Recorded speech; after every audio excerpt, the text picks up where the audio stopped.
Hello बच्चों, इस video में हम पढ़ेंगे chapter the Gupta and the past Gupta period के बारे में। तो बच्चों, तीसरी शताब्दी के खत्म होने के साथ साथ ही एक पावरफुल साम्राज्य बना जो कि कुषाण नॉर्थ में कुषाण ने और डिकेन में संतवाहन ने बनाया। उसका भी धीरे धीरे अंत आ गया। उसमें सोर्सेज उस साम्राज्य के बारे में, गुप्ता एम्पायर के बारे में जो इंफॉर्मेशन मिली वो किससे मिली? दोनों तरीकों से मिली, आर्कियोलॉजिकल और लिटरेरी सोर्सेज, दोनों सोर्सेज से उनके बारे में इंफॉर्मेशन मिली। तो जो ज्यादा इंपॉर्टेंट आर्कियोलॉजिकल सोर्स है, इलाहाबाद पिलर इंस्क्रिप्शन से मिले। उसके अलावा जो सोर्सेज थे वो थे टेम्पल्स, वहाँ के पेंटिंग्स, कॉइन्स, और जो मेन उनके लिटरेरी सोर्सेज थे वो थे कालिदास की जो रचनाएं थी, या जो फाहिन और हसवान के जो इंडिया आए थे उस समय में, उसके बारे में, उससे हमें जानकारी मिली उस समय के बारे में। द गुप्ता एम्पायर किस तरह का था? गुप्ता एम्पायर, तो जो गुप्ता एम्पायर की जो फाउंडेशन थी वो सर गुप्ता ने 240 सी में की थी, और हिस्टोरियंस के विचार से he was the feudatory of the Kushan. उनका बेटा घटोत्कच था जो सक्सीड उसके बाद उत्तराधिकारी बना, और उसने 280 से 319 सी के बीच में राज्य किया। और फिर उसके बाद उसका बेटा चंद्रगुप्त वन जो था वो 320 सीई में उसने राज्य किया। इसके बाद चंद्रगुप्त वन जो कि 320 से 335 बीसी तक राज्य किया। तो पहला इंपॉर्टेंट जो शासक था उस डायनेस्टी का वो चंद्रगुप्त वन था, जो कि कुमार देवी से उसकी शादी हुई थी, जो कि लिच्छवी साम्राज्य की राजकुमारी थी। और उसका जो शासन था, जो एम्पायर था, वो मगध से प्रयाग तक फैला हुआ था, और वो एक बहुत ही मजबूत काबिल शासक था। उसे महाराजा धीराज बोलते थे, जिसका मतलब होता है राजाओं का राजा। उसके बाद एन एबल वॉरियर, वो एक योग्य योद्धा भी था। तो समुद्रगुप्त जो था वो एक पावरफुल सक्सेसर था, उसके बेटे का वंशज था। और उसको नेपोलियन ऑफ इंडिया भी बोला जाता था, और वो बहुत ही एग्रेसिव पॉलिसी थी उसके पास अपने साम्राज्य को विस्तार करने की। तो he was also an able administration, और उसने बहुत सारे पावरफुल राज्यों को हराया था, और बहुत सारे छोटे छोटे राज्यों को भी उत्तर में उसने हराकर अपना साम्राज्य को बढ़ाया था। चंद्रगुप्त सेकंड 375 से 415 सी तक उसने राज्य किया, और समुद्रगुप्त जो था वो उसके बेटे चंद्रगुप्त द्वितीय के द्वारा उसने शासन किया। उसको भी विक्रमादित्य बोला जाता था। उसने शक राजा को, रुद्रसेन थर्ड को उसने हराया, एंड उसके जो ब्रॉच पोर्ट थे उनका कंट्रोल अपने हाथ में ले लिया। और उसके पास चीजें थी और फ्रेंडली रिलेशंस थे जो डिकेन के पावर्स के साथ। चंद्रगुप्त दो जो था वो आर्ट और लिटरेचर उसका बहुत ही अच्छा था। उसके दरबार में नवरत्न थे, और महान कवि थे जैसे कालिदास, अमर सिम्हा, जो कि उसके दरबार में महान कवि थे। उसके बाद लेटर गुप्तास, बाद में जो गुप्तास थे चंद्रगुप्त दो के बाद, वो थे कुमार गुप्ता, स्कंद गुप्ता, ये पावरफुल शासक थे। और स्कंद गुप्ता के शासनकाल में जो उनका एम्पायर था वो हुन्स से डर गया था। तो दो जो नोमैडिक ट्राइब मैन थे, जो बंजारा जाति थी ट्राइब्स की, वो सेंट्रल एशिया में थी, और इस रीजन में स्कंद गुप्त के शासन काल में जो हुन्स थे वो नोमैडिक ट्राइब्समैन थे सेंट्रल एशिया के। तो बार बार गुप्ता एम्पायर पर रेड पड़ती रहती थी, इस तरह से उस पर उसका बुरा असर पड़ा उस एम्पायर की इकोनॉमी पे। जो गोल्ड कॉइन्स थे वो स्कंद गुप्त के वो लिमिटेड थे, और उसने सिल्वर कॉइन्स उसकी जगह पर यूज करने लगे, और इस तरह से धीरे धीरे वो जो साम्राज्य था खत्म होने लगा। उसके बाद पोस्ट गुप्ता पीरियड, तो after the end of Gupta period उसके बाद बहुत सारे राज्य जो थे वो नॉर्थ और साउथ में पावर में आ गए। हर्ष का जो राज्य था वो नॉर्थ में डोमिनेटेड था, और चालुक्य जो था वो डिकेन में राज करता था, जबकि पल्लवास जो थे वो साउथ में राज करते थे। हर्षवर्धन 606 से 647 तक। तो गुप्ता एम्पायर के खत्म होने के साथ साथ ही चाओस और डिसऑर्डर का एक पीरियड शुरू हो गया।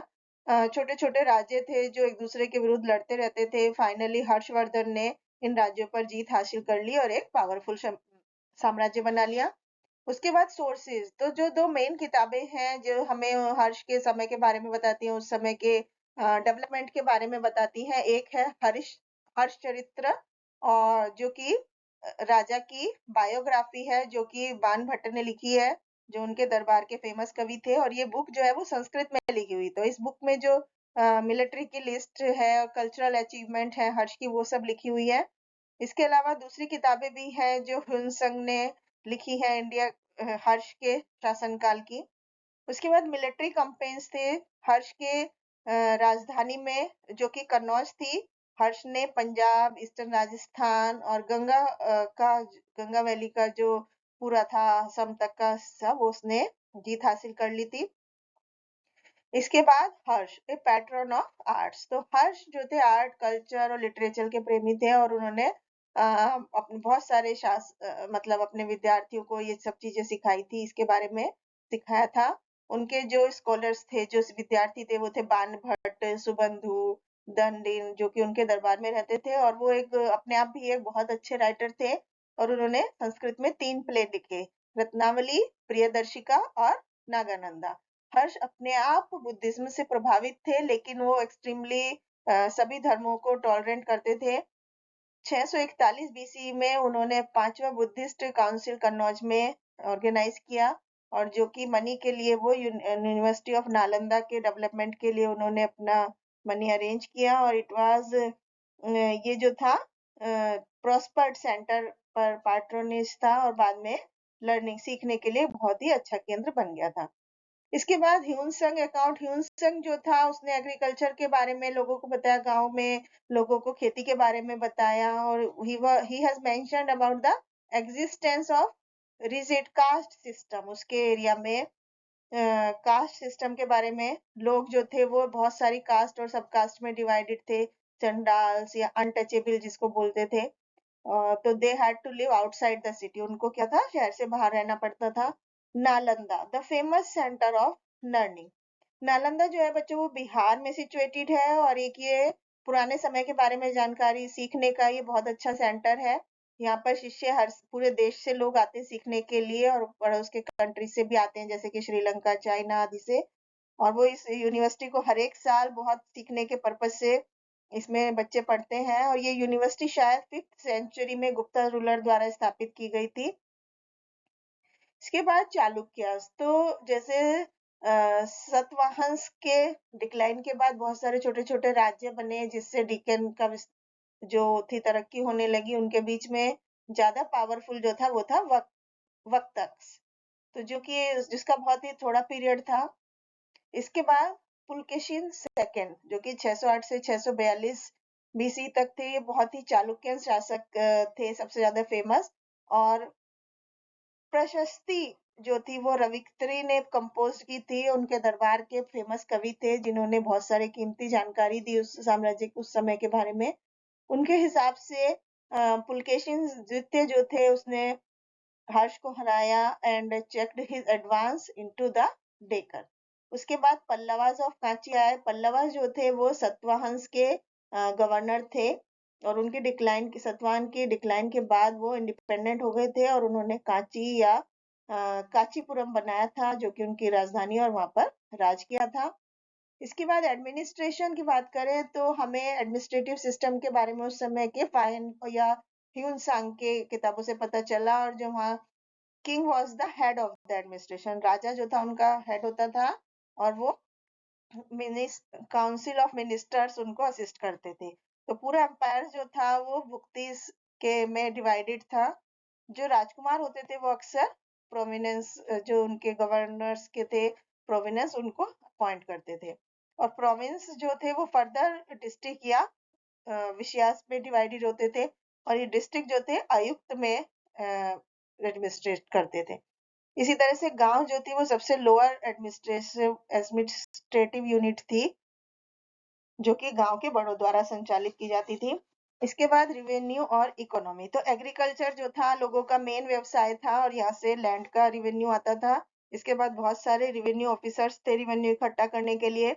मर्चेंट और क्राफ्ट्समैन भी टैक्सेस देते थे इकट्ठा। ये पैसा इकट्ठा करने का एक तरीका था जो उस समय, जिससे आर्मी मेंटेन की जाती थी, और एडमिनिस्ट्रेशन और बड़े बड़े डोनेशंस दिए जाते थे। बहुत सारा पैसा इन घोड़े, हाथी, चैरियोट्स, फुट सोल्जर्स, इनको मेंटेन करने के लिए लग जाता था। उसके बाद एजुकेशन के बारे में पढ़ते हैं तो great stress was laid on education during Gupta period. तो गुप्ता राजा जो थे वो पैट्रोनाइज बहुत सारी यूनिवर्सिटी, हायर यूनिवर्सिटीज के लिए वो शौकीन उन्होंने ढूंढी थी सीखने के लिए। कुछ प्रेमिनेंट यूनिवर्सिटीज थी जो नालंदा यूनिवर्सिटी, तक्षशिला, वल्लभी, उज्जैन और सारनाथ में है। साइंस, तो great progress was also made in science during the Gupta age. तो आर्यभट्ट जो एक फेमस मैथमेटिशियन है, एस्ट्रोनॉमर है, उन्होंने आर्य सिद्धांता एक किताब लिखी थी और उन्होंने पाई का आविष्कार किया था, रोटेशन, रिवॉल्यूशन, अर्थ के बारे में बताया था एंड लूनर और सोलर एक्लिप्स के बारे में बताया था। जीरो और डेसिमल सिस्टम का इन्वेंशन हुआ था। इसके बाद रिलीजन, धर्म के बारे में बात करें तो हिंदूज जो थे वो गुप्तास के अंदर आते थे। जो 10 अवतार हैं विष्णु भगवान के, वो इस पीरियड में हुए। भक्ति का कल्चर था। इसके बाद आर्ट एंड आर्किटेक्चर, तो गुप्ता पीरियड जो था वो एक स्कल्पचर की फॉर्म में था। उसमें एक स्कल्पचर की फॉर्म डेवलप हो गई थी, that was India in nature. ज्यादातर स्कल्पचर जो है वो धार्मिक फिगर्स के बारे में थे और स्पिरिचुअल थीम थी, जैसे बुद्धा की। हिंदू जो देवी देवता हैं जैसे विष्णु भगवान, शिव भगवान। ज्यादा फेमस पेंटिंग्स थी जो गुफाओं के, अजंता की गुफाओं पर पेंटिंग है। इसके बाद न्यू डेवलपमेंट्स, कुछ नए डेवलपमेंट हुए इस पीरियड में, जैसे कि जो एडमिनिस्ट्रेशन था वो डिसेंट्रलाइज हो गया था। लोकल ऑफिसर्स जो थे वो सेंट्रल कंट्रोल से इंडिपेंडेंट हो गए थे and they were encourage to take decisions of their own. और कुछ एडमिनिस्ट्रेटिव पोजीशन थी जो हेरिडिटरी हो गई थी। बहुत सारे मौकों पर उनके बेटे जो उनके उत्तराधिकारी होते थे वो ही बाद में उनके फादर बन जाते थे। Grants in the form of land, cash के बदले लैंड की फॉर्म में ग्रांट्स मिलती थी एडमिनिस्ट्रेटिव ऑफिसर्स को।